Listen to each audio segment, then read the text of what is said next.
new earth. It is now possible to give every man, woman and child on earth a standard of living comparable to that of a modern-day billionaire. The quantity of physical cosmic energy wealth as radiation arriving aboard planet Earth each minute is greater than all the energy used annually by all of humanity.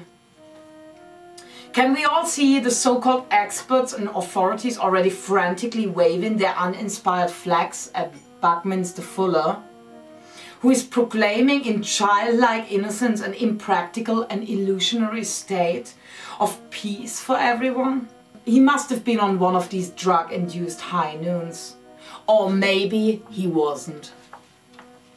Maybe he knew that behind the smokescreen of poverty consciousness is indeed wealth and abundance possible for everyone. Maybe he understood that the technologies to tap into unlimited cosmic earth energies have already been rediscovered, just waiting to be distributed amongst the earth people without cold calculating market concern. Knowledge that is purposely withheld so profitable wars can be fought over it and depopulation strategies nicely being implemented. Maybe he knew that as long as we believe in fundamental divisions between us, that we can be conquered and controlled as dispensable human containers. Maybe he had some understanding of what it would mean if we could start using the incredible power of the planetary collective, of the mass mind, to create positive changes that serve the many rather than the few.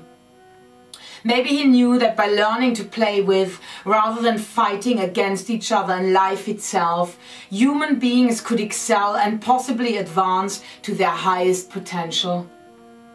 Maybe he knew that consciousness is the driving force behind all creation, and if we learn to collectively tap with intention and purpose into this zero-point field that permeates everything in our multiverse, that we could turn the course of humanity around in an instant.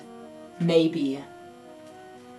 The question is now how long until we really getting tired of listening to the objections of the scared cynics and other experts demanding our state of docile obedience to be prolonged just enough so we can watch the next man-made cataclysm springing out of our fear of taking charge of our own lives.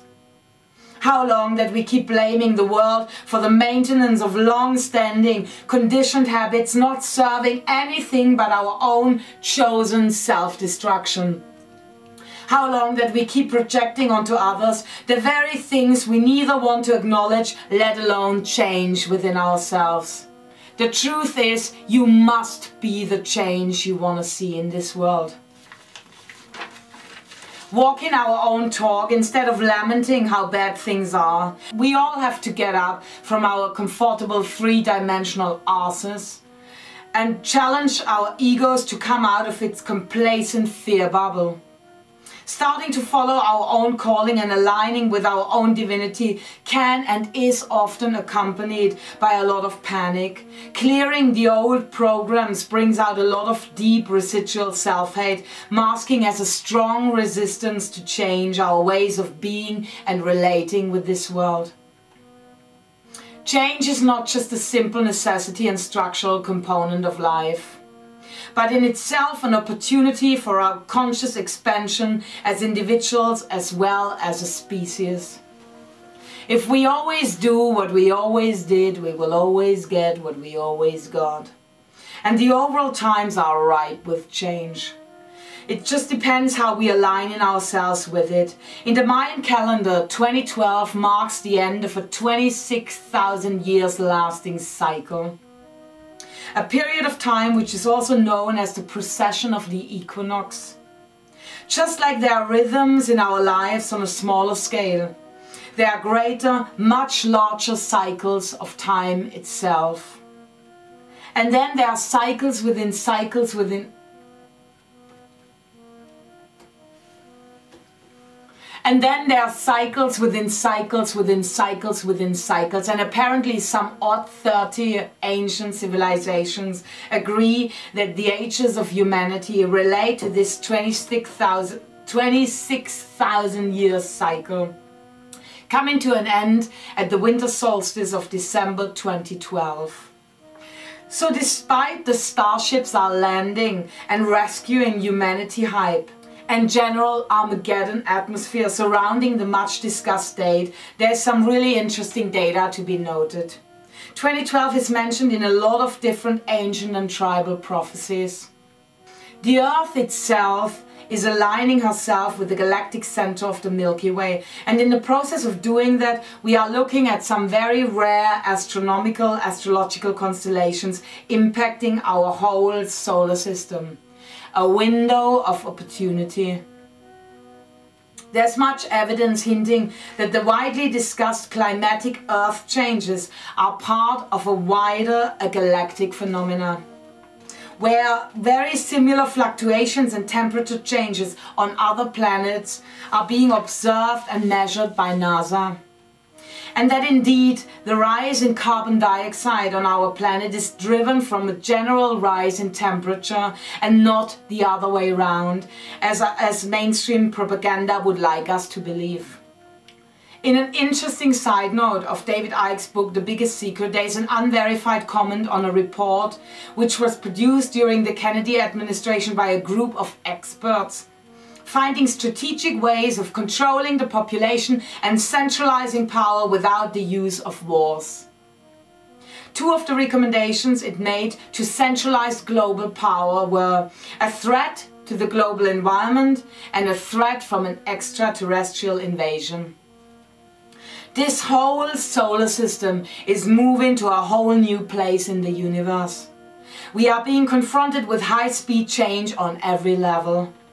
The bioelectric frequency of all living beings chosen to incarnate on planet Earth right now are being raised to a higher frequency level.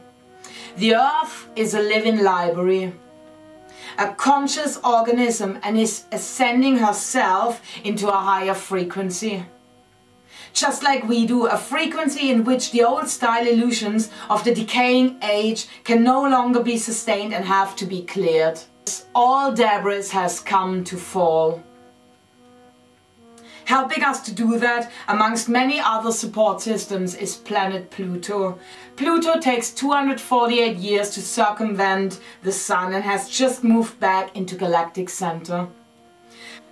Pluto governs the big stuff and is associated with the collective unconsciousness. It's our deep fundamentals that are being rejuvenated. Life, death, sex, power, deep cellular transformation and consequently rebirth. Pluto is the only planet that puts on a latex glove, sticks it right up your arse and presents you with your own shit. The cosmic cleaner upper, as Jerica Murray calls Pluto in her book Soul Sick Nation.